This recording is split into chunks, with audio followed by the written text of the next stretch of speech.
you're a bitch. You play for Chelsea Football Club, right? Been playing for maybe the last 4 years. I don't know what happened. I don't know what they did to you. I don't know if they tried you on payments or whatever. But at practice, you request a transfer to Arsenal, our rival, immediately, and refuse to practice with the rest of the team? A little fishy to me. Op behavior for sure. I don't really know what to take from it. There's not a lot of information that came from it. That's just all I've heard is that David Luiz wants out and he wants to Arsenal. He chose Arsenal in particular, our rivals. Obviously, as a Chelsea fan myself, I don't like it. David Luiz is a good defender. It would suck to lose him, but if he doesn't want to be there, why have him? That's all I really got on that. I mean, shouts out to David Luiz, I guess. In other soccer news, Real Madrid has requested a transfer for Neymar, and they offered Modric plus a 120 million euro bonus. Let's break this down here. They're offering a Ballon d'Or player, like literally a Ballon d'Or player, plus $120 million for Neymar. Real Madrid, a team that already has Bale and Hazard, wants to get Neymar so bad that we're giving up arguably our best player, if not the best, then definitely a top 2 player on our team, a Ballon d'Or winner over Cristiano Ronaldo and Messi, went to the World Cup final with Croatia for Neymar, who was injured last season. I don't know what crack Real Madrid's front office is smoking. I don't know what kind of drugs they're on.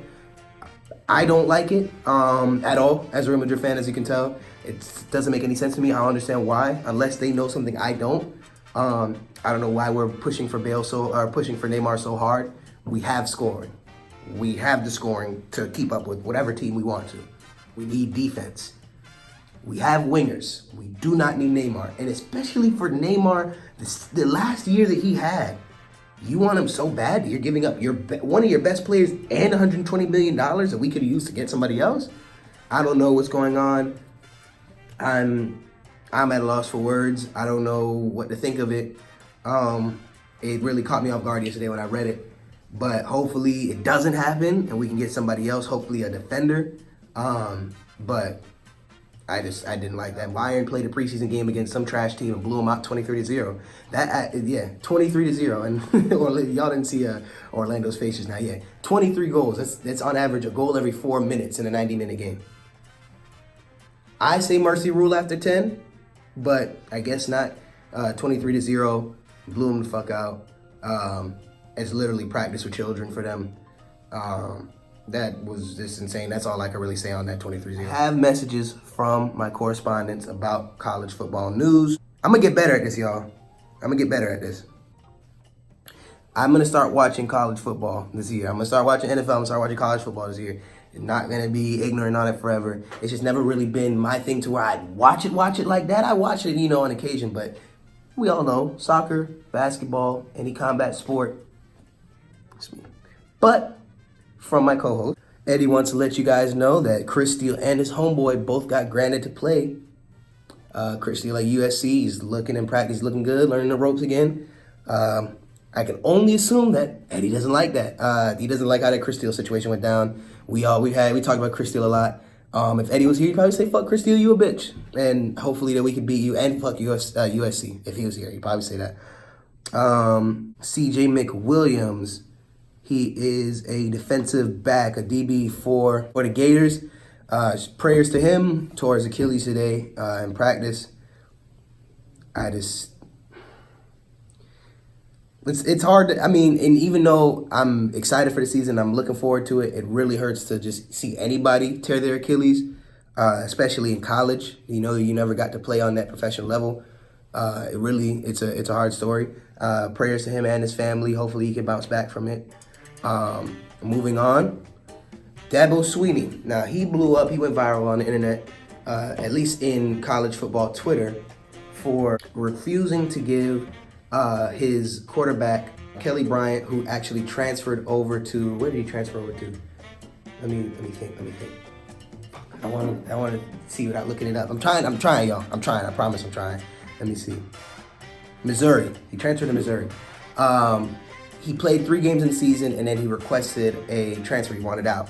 And Dabo, they went, and as we all know, Clemson went on to win the national championship, and Dabo Swinney refused to give him a ring for that championship. Personally, I understand, because to me, somebody like the quarterback, especially the quarterback, somebody who's so influential, QB1, for them to quit on the team is extremely detrimental and will kill a lot of good teams. If your quarterback doesn't want to play for you guys and you're done and you're used to playing a certain way with a certain quarterback, and now you have to adjust a whole new quarterback because your starting quarterback doesn't want to play anymore, it's pretty detrimental. So I can understand Dabo being like, he wanted out. I understand why he deserves a championship ring. And I've seen the argument, some of you stupid bitches on the argument, so fucking ignorant. You guys compared it to a player getting injured and not playing for the season. He didn't quit on his team. He's still there for practice, and morale is extremely underrated. You can have a great team, but if they don't like each other and they don't work well together, they're not gonna win. It's just point blank period. I agree with Dabo. We'll bring it back when Eddie and Greg are both here. Just a quick thing, just to see what they think on it. But for me, I agree. That's about it for college football. But aside from all of that, fight news. There's not really much fight news except Chris Cyborg retiring.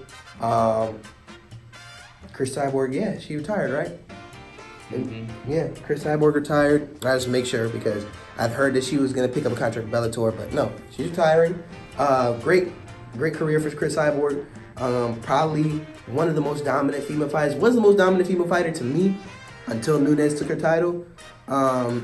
Just Nunes, and Nunes is a beast. Nunes is the greatest female fighter for me of ever. So to be second to her would be still a great accomplishment in my book.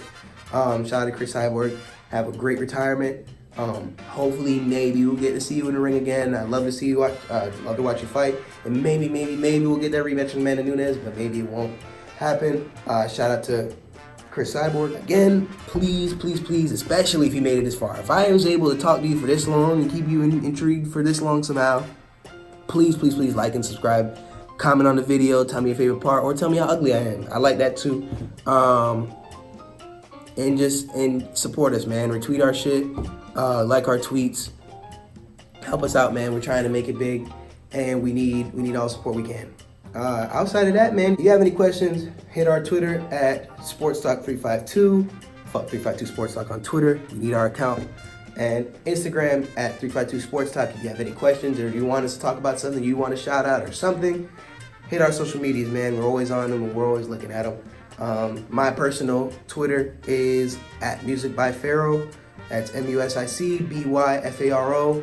And that's it. I'm checking out, man. Yeah, stay hydrated, I love y'all.